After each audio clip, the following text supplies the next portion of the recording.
Olá, famintos e famintas por conhecimento. Sejam muito bem-vindos a esse nosso novo episódio do podcast Imóveis Lifecast.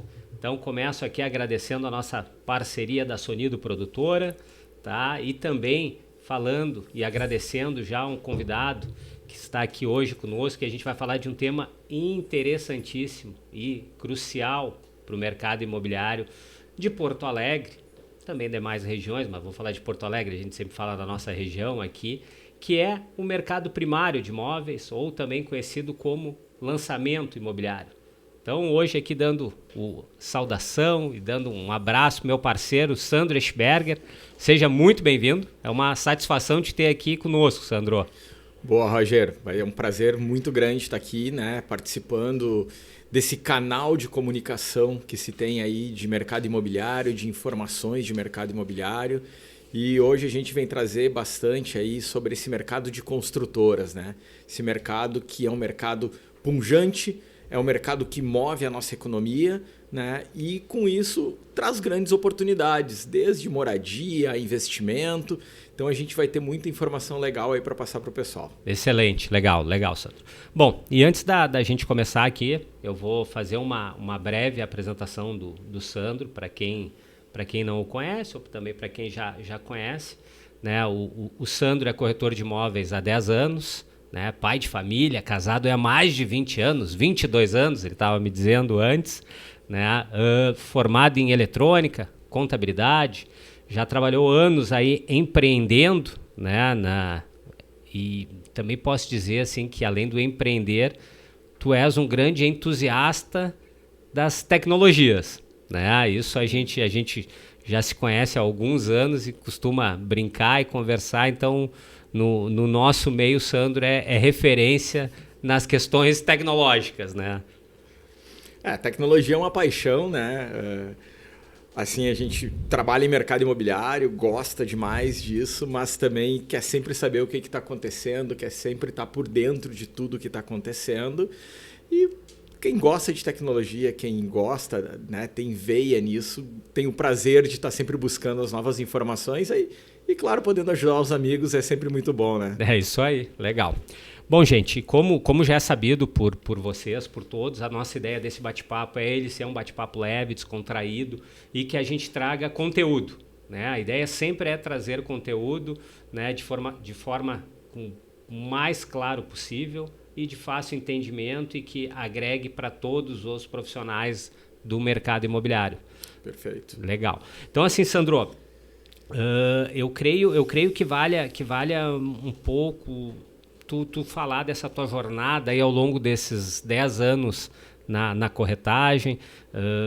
Eu sei de antemão que não são 10 anos de mercado primário, né? Mas é uma jornada interessante. Então fala um pouquinho aí pra gente entender um pouquinho mais essa jornada aí. Bom, legal. Acho que antes da gente entrar na jornada dos 10 anos de mercado primário, acho que é legal citar, eu venho de outro mercado, né? Eu vim do mercado de tecnologia, então um pouco esse entusiasta aí por tecnologia, aí foram mais de 20 anos no mercado de tecnologia quando eu migrei para o mercado imobiliário. Né? Quando eu entrei nesse mercado, de fato era o mercado primário. Né? Lá em 2013, o mercado era pujante, o mercado primário. Né?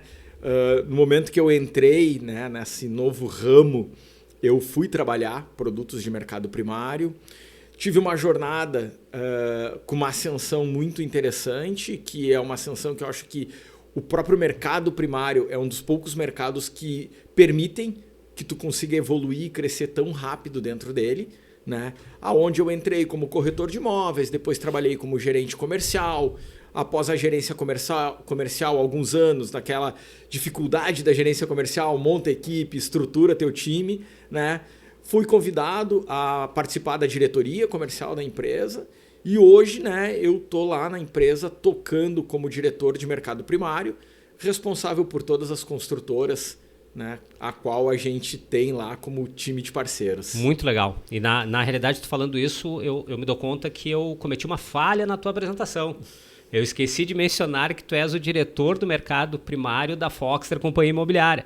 né? Talvez uma das questões mais importantes da tua apresentação eu falhei nesse ponto, mas tá feito o reparo, tá, gente? Então, o Sandro é o diretor responsável por toda a estrutura, por todo o desenvolvimento, por todo o envolvimento dentro da Foxter, que é uma das maiores imobiliárias aí da região do país, da região sul.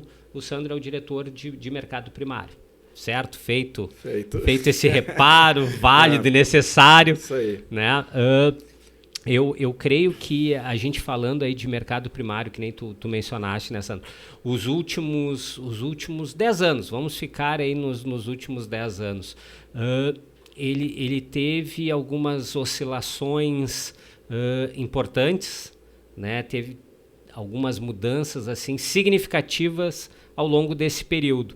E o que tu pode ressaltar? Eu, de antemão, antes de tu falar, a gente teve ali um período de um pouco mais de escassez de lançamento, aí depois entrou num outro ritmo. Fala um pouquinho para nós aí, para a gente rememorar esses períodos aí. Boa. Vamos contar um pouquinho da história aí desses 10 anos, Show. né? E o que aconteceu nesses 10 anos. E quando a gente fala isso, a gente fala também de uma quantidade bem significativa de mudanças, de ciclos, né? Nem eu comentei anteriormente, eu entrei nesse mercado em 2013, um mercado onde o mercado primário, o mercado imobiliário de lançamentos, ele era super pujante, né? A cidade de Porto Alegre, ela tinha meio que o seu negócio escorado em 5 grandes nomes, certo, que detinham 90% da venda do mercado imobiliário. Então, realmente, era um grupo menor, né? Menos empresas que representavam mais vendas desses lançamentos, isso? Exatamente isso. Eu digo que para a construtora era um mercado de conforto, porque ela pegava a tabela de vendas dela, dividia entre 5, entregava para as imobiliárias e estava resolvido as vendas dela. Então, todo o espelho de venda dela estaria resolvido. Exatamente. E a gente falar isso olhando para uma realidade, para o mercado que se vive hoje o mercado é muito diferente. Bem diferente. Né? Dessas empresas, várias delas hoje não estão mais no mercado. Por quê? Porque a gente, a partir de final de 2014, 2015, 2016 e até entrando em 2017, a gente teve várias transformações econômicas no país, e as transformações econômicas, elas fazem com que as construtoras tomem decisões difíceis, né? Porque no momento que uma construtora decide lançar um produto, no momento que ela bota esse produto no mercado, ela de fato tem que fazer acontecer. Ela tem que entregar, ela tem que finalizar a obra dela, então ela tem que ser muito assertiva no momento de lançar. Sem dúvida. E aí a gente entrou no momento que, se a gente olhar ali para 2016, a gente pegou um momento de escassez de crédito, a gente pegou um momento de desaceleração econômica, né? E aonde as construtoras tiraram de uma maneira muito radical o pé, vamos dizer assim, né? O momento aquele de acelerar um lançamento. Eles ficaram com vários terrenos comprados, ficaram, como a gente diz no nosso mercado, com o land bank de terrenos deles. Mas né? Desaceleraram o processo de lançamento. Perfeito. Desaceleraram o processo de lançamento. Guardaram, botaram na gaveta, guardaram o projeto e esperaram o momento de fazer isso. Com isso, o mercado mudou significativamente, olhando para um lado de mercado secundário e desacelerando o mercado primário. Certo. Que hoje a gente vive uma realidade já diferente. Inversa, onde o mercado primário retomou de uma maneira muito forte mesmo. Né? Agora, pouco tempo atrás, a gente teve um evento, né? Um evento de mercado primário, de vendas de mercado primário. O maior evento do Brasil de mercado imobiliário, né? Perfeito, maior evento do Brasil, um evento que tem 12 anos de edição. Então a gente não está falando de uma aventura, né? A gente está falando de algo consolidado no mercado. E quando a gente fala de algo consolidado no mercado, a gente se impressiona, mas ratifica o que a gente tem visto, que é o crescimento do mercado primário. Quando a gente fala em mais de 320 milhões de contratos gerados no dia. É muita coisa, né? São números gigantescos, né? Números que, de repente, para quem não é do mercado, quase que inacreditáveis. E aí, falando do evento, a gente, obviamente, eu não vejo problema nenhum em a gente citar o nome, né? A gente está falando do Melnick Day, né? Então, para todo mundo que é do mercado imobiliário, a gente está falando do Melnick Day que aconteceu no último dia 25 de março, né? No penúltimo sábado, no caso. E esses números são números inacreditáveis, né? Para quem não é do mercado. Imaginar que num dia foram gerados mais de 320 milhões em contratos. Né? Mais de 500 clientes atendidos no dia. Mais de 500 clientes atendidos no dia. É um evento, nós nos envolvemos, né? Então a gente sabe bem como é o evento, e é um evento interessantíssimo, único e extremamente positivo para quem se envolve. Não, e não só isso, né, Roger? Eu acho assim, mais do que um evento de uma única construtora, ele se tornou um evento de mercado imobiliário, né? Porque o que a gente vê é um movimento paralelo de outros incorporadores criando campanhas de venda, criando unidades promocionais, criando atrativos para os clientes que estão sendo impactados por esse evento também olharem para o lado. Muitas vezes não é para essa construtora específica, não tem o produto que o cliente busca, porém a outra incorporadora ou outra construtora tem. Então já se tornou mais do que um evento Melnick, né? Se tornou um evento de mercado. De mercado. Exatamente. E eu acho que isso é muito claro, inclusive para os criadores, idealizadores do evento. Eles sabem que o evento criado, idealizado por eles, movimenta o mercado inteiro, né? Que os demais incorporadores, os demais construtores acabam surfando essa onda também, né, durante aquele período. E eu vou além, o nosso tema é mercado primário, mas a gente sabe que inclusive o mercado secundário também surfa essa onda do Melnick Day, né? A gente não tem dúvida disso. Não, sem dúvida nenhuma. E assim, chega a ser uma coisa que a gente não tem um número para trazer de maneira concreta. Mas quando a gente fala que uma construtora movimentou 320 milhões, a gente fica na dúvida, assim. E daí tu pode até especular aí o quanto de fato movimentou o mercado imobiliário esse evento. 500 milhões? Seria legal, né, ter esse número. Seria legal, né? Porque isso que nem tu disseste, vai para outros incorporadores, mas além do mercado primário, também reflete no mercado secundário. Na venda do imóvel, na revenda do imóvel, né? Então acaba criando um grande movimento de mercado. E claro que quando a gente olha esses números, vem trazer aquilo que a gente estava comentando da história de mercado. A gente teve aquela questão 2015, 16, 17, mercados difíceis. 2018, meio que as melancias se acomodando, né? E agora, 2019, a gente já começou a entender, né, um crescimento novamente do mercado primário. O mercado primário voltando a ser um grande player. Esses últimos 3, 4 anos, a gente tem uma outra sensação do mercado, né? Um outro movimento, e felizmente uma outra sensação, outro movimento é positivos, né? Eu acho que é importante salientar isso, né?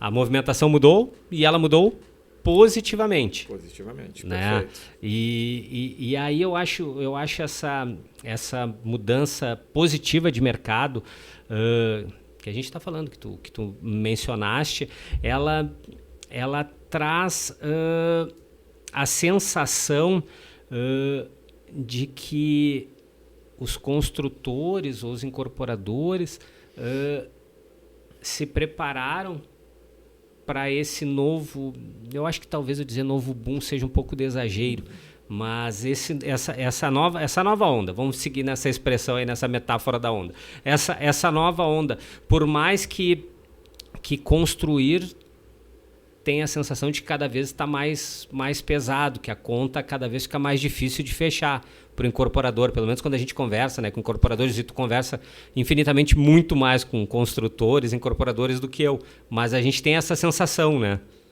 Perfeito, perfeito. E acho assim, esse ponto que tu tocou é um ponto fundamental, porque a gente vem conversando junto dos incorporadores ao longo do tempo e tem alguns números bem interessantes, né? Um deles é que vai fazer praticamente 6 anos que o valor do metro quadrado praticado em Porto Alegre, região metropolitana, tá? Ele não acompanha a inflação. nem a inflação ele acompanha. E a gente está vendo que isso era uma realidade Brasil. Só que em alguns estados, né, isso já mudou. Sim. São Paulo, a gente viu já tendo uma elevação muito significativa do metro quadrado. O último movimento foi agora no Paraná. O Paraná também teve isso. E existe sim uma tendência que aqui para o Rio Grande do Sul isso venha a acontecer. Porque, que nem tu falaste, a conta tem que fechar. Existe um custo do ferro, existe o custo do tijolo, do cimento, da mão de obra, né? Que, diga-se de passagem, abrindo um parênteses, umas aspas aqui, né? A gente vai falar da mão de obra escassa que foi no pós-pandemia.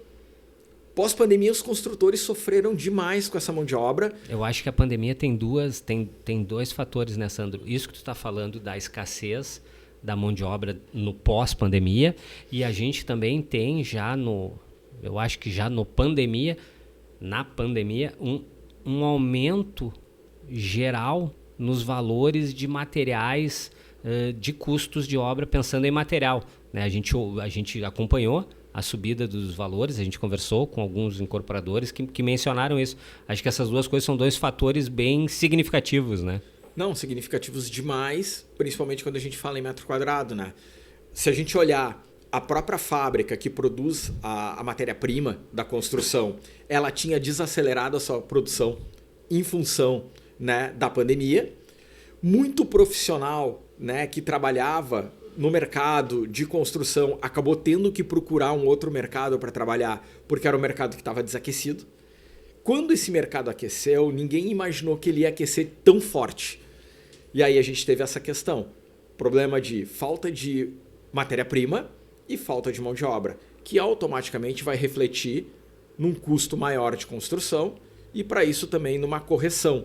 Mas não é só notícia ruim, tem notícia boa aqui. Opa, né? Isso é bom. A notícia boa é que essa alta de metro quadrado ainda não aconteceu. E quando a gente fala que a alta de metro quadrado vai acontecer, é uma tendência, né? E que a gente já viu ela acontecer em outros estados, então o que se diz é uma tendência que não tem volta, vai acontecer. A gente não pode prever se vai ser daqui 6 meses, daqui 8 meses, daqui 1 ano. Mas quando eu digo que é uma boa notícia, eu me refiro a oportunidades, né? Porque toda vez que tu sabe que vai subir, vamos pegar o mercado da bolsa, eu sei que uma ação vai subir, Era né? essa a expressão que eu estava pensando, tu estava falando isso aí e eu estava cá com os meus botões aqui pensando, nós estamos falando em oportunidade. Exatamente, exatamente. Quando tu sabe que uma ação vai subir, o que tu faz? Tu compra ela, né? Te antecipa. Tu te antecipa. Então, quando tu sabe que o valor do metro quadrado de um empreendimento vai subir e ele vai subir de maneira geral, que vai inclusive puxar o mercado secundário, né? A gente fala de uma mudança bem significativa. Nesse momento a gente está naquele momento da oportunidade, na curva da oportunidade. É o momento que tu tem de fazer bons negócios, de fazer boas compras e entender, né, que um bom investimento é um investimento de médio e longo prazo. Ainda mais quando a gente fala de um produto que é uma moeda forte, né? Hoje tem aquela frase clássica, né? Sim. Imóvel é moeda forte. Imóvel é moeda forte. A gente ouve ela repetidamente. Sim. e ela não deixa, ela é verdadeira, ela não é um jargão, ela é verdadeira. Perfeito, verdadeira demais, porque diferente de a gente olhar ações, olhar Bitcoin, olhar todos esses mercados que são mercados que giram a valorização deles de forma virtual. A gente fala de um mercado que gira de maneira física, então a gente está realmente colocando o nosso dinheiro em tijolo, cimento, parede, né, em algo que está ali, que ele é concreto. E por isso é tão forte esse jargão, né? Imóvel, moeda forte. Não, e agora, nós falando isso aí, tá me ocorrendo a seguinte questão. Obviamente que eu particularmente não sei o número, mas a gente sabe que há um déficit gigantesco de moradia no Brasil como um todo. Se a gente for falar em Porto Alegre, ele também existe. Porto Alegre, muitas vezes existem regiões que a gente passa e fica com a sensação assim, mas está cheio de obra. Está cheio de obra, pô, tem muita obra, tem muito canteiro, tem muito tapume. se tu pensar na cidade como um todo, é muito pouco. É muito pouco. Porque nós temos concentrações em algumas determinadas regiões, determinados bairros, mas tem outros tantos bairros que as construções e que as obras são pouquíssimas ou inexistentes, né? Então essa questão de valorização de metro versus déficit de moradia, né? Isso descamba, que eu pensando alto, descamba para realmente a situação oportunidade. Perfeito, é isso mesmo. Né? Oportunidade, o déficit habitacional no Brasil ele é enorme. No Rio Grande do Sul ele é enorme. Né? Muitas vezes as pessoas têm essa sensação de que mas tem muita obra, Porto Alegre está virado num canteiro de obras. De fato, é um fato que tem muita obra. Só que o déficit ainda é muito grande e essas obras muitas vezes elas são muito concentradas. Em micro-regiões, né? Perfeito, micro-regiões. E claro que o mercado primário, eu digo que ele é um mercado super eclético também, né? Porque ele vai atender o cara desde a sua primeira moradia, aquela faixa de entrada que se enquadra aí num programa, né, de governo, um programa com subsídios, a apartamentos hoje na cidade que estão sendo vendidos na faixa de 25, 26, 27 milhões. Então, realmente é um mercado super... Tudo isso é mercado primário. Tudo isso é mercado primário, exatamente. E quando a gente fala em déficit, tem muita região, tem muito terreno, mas o que a gente deve ver de mercado primário para os próximos anos, nesse sentido, é a gente começar a ter construções um pouco mais em regiões periféricas do que em regiões centrais. Porque a região central ela está começando a ficar com muita escassez de terreno. E automaticamente escassez eleva preço, eleva custo de obra. E aí vai naquilo que a gente falou antes, né? Aí a conta não fecha. A conta não fecha. Né? E se a gente pensar, obviamente, em região central, quanto mais central, mais saturada ela está. Né? E realmente, andando pela cidade, assim, quem tem o hábito de andar mais, eu particularmente tenho deslocamentos longos, tu acompanha que saindo dessa região central, indo um pouco mais perifericamente falando, existem inúmeros terrenos. Inúmeros terrenos. Existem regiões que estão sendo incorporadas agora que antes que eu digo é 3 anos, 4 anos atrás, não estou falando antes de 20 anos. Antes, há pouco tempo atrás, era mato. Isso aí. Né? E hoje estão com super incorporações lá, grandes, independente da questão ticket, que nem a gente estava falando antes. Sabe que é muito interessante essa colocação, porque eu digo que a história muitas vezes ela se repete. E a gente olhar um pouco mais para trás, aí a gente vai falar de 10 anos, 12 anos atrás, a gente vai falar de alguns locais na cidade que eles eram meio periféricos e hoje se tornaram centros, de bairros que se desenvolveram onde era isso aí, era mato. Né? E aí a gente não vai deixar de citar o Jardim Europa. O Jardim Europa era uma região periférica. Era uma região periférica, era mato, que nem tu disse. Depois do Jardim Europa dá para citar junto também Central Park. Era uma granja. Isso aí. Né? Então, e são bairros hoje que o valor do metro é extremamente valorizado, são bairros totalmente consolidados e aspirações de muitas pessoas morarem nesses bairros. Sem dúvida. É sonho, né? É sonho de pessoas morarem nesses bairros que, se tu olhar há 10 anos atrás, 12 anos atrás, era uma aposta.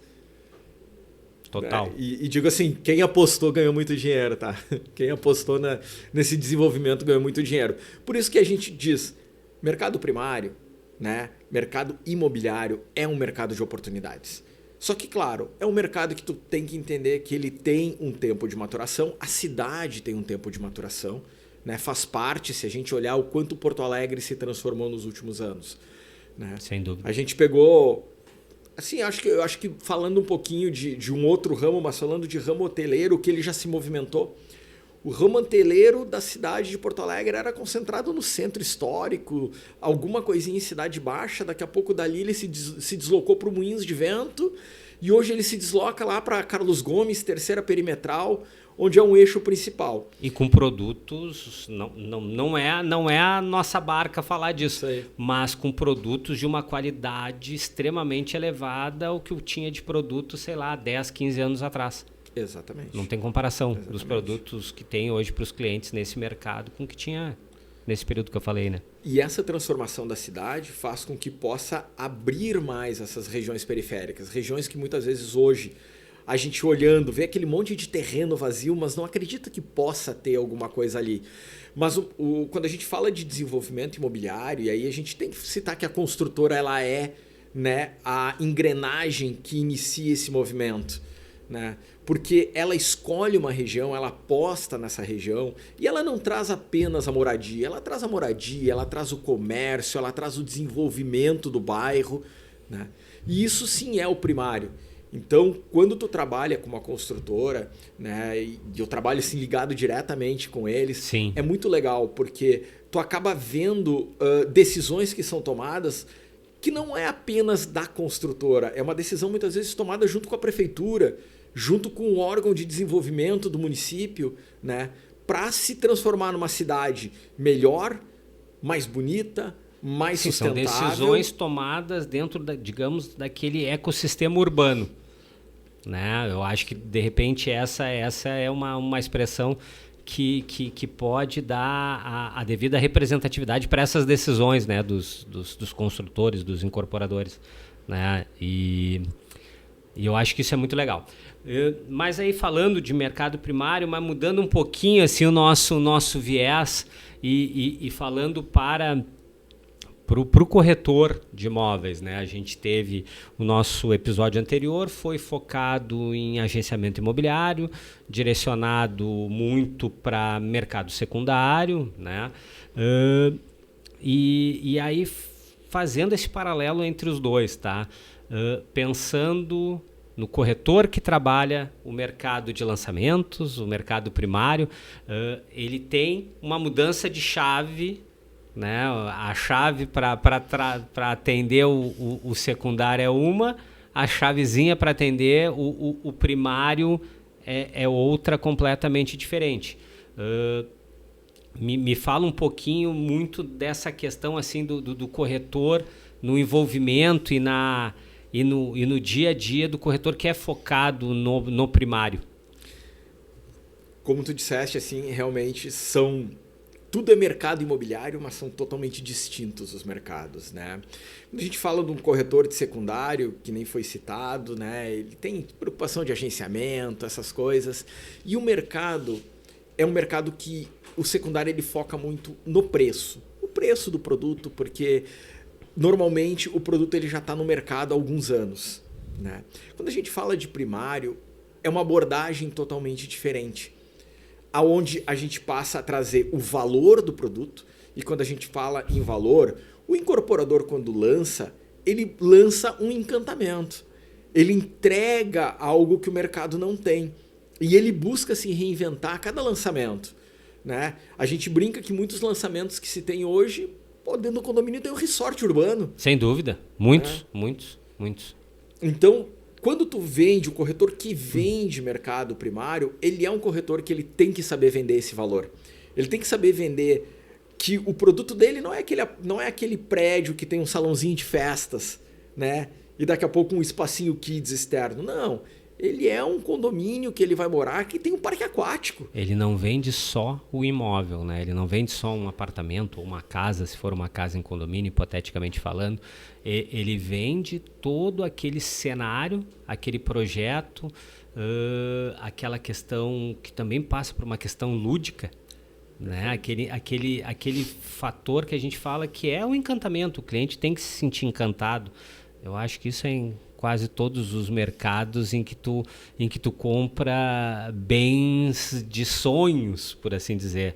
Quer seja imobiliário, quer seja o automotivo, que não é minha praia, mas eu também penso isso quando, né, a gente, enquanto cliente, tu quer o encantamento daquele determinado veículo ou automóvel, enfim. E o imóvel do mercado primário é isso, porque muitas vezes tu está vendendo ali um lançamento que, fisicamente falando, aquele produto ainda não existe, mas tu tens projeções em termos de maquete, tu tem projeções em termos de apartamentos decorados. Hoje em dia tu tem projeções tecnológicas, bastante tecnologia envolvida na apresentação de alguns produtos. E tu tem que conseguir, o corretor tem que conseguir passar toda aquela situação, todo aquele vislumbre para o cliente comprador dele, né? Por isso é uma venda totalmente diferente, né? Ela é uma venda que eu vou chamar de lúdica.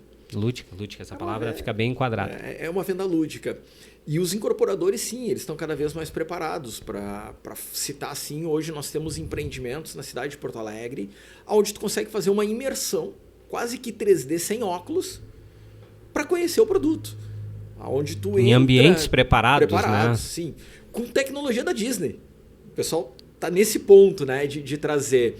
E claro, a gente fala de uma venda também diferente, porque ela é uma venda rápida. Ela é uma venda de emoção, ela é uma venda de encantamento e é uma venda de sonho. Afinal de contas, né, dizem aí em pesquisas que o maior sonho do brasileiro é a aquisição da casa própria. Essa é uma máxima que a nossa geração cresceu ouvindo, né? Ouvindo isso. Perfeito. E aí, esse corretor, ele tem que se encantar tanto quanto o cliente que ele vai vender. É muito difícil tu encantar uma pessoa se tu não comprou o produto para ti. Tu não vende o produto que tu não compraria, em regras gerais, assim, né? E no secundário, a gente fala de uma venda mais fria, mais razão. No primário, a venda ela é emoção. Porque tu tem um encantamento que tu vende para o cliente. Tu tem aquilo que enche os olhos. Né? E ainda que seja de forma lúdica, através de maquete, decorado, projetado, óculos de realidade virtual, imersão, usando hoje todas as tecnologias que tem para encantar, mas ainda é uma venda lúdica. Sem uma dúvida. Venda de algo que vai nascer.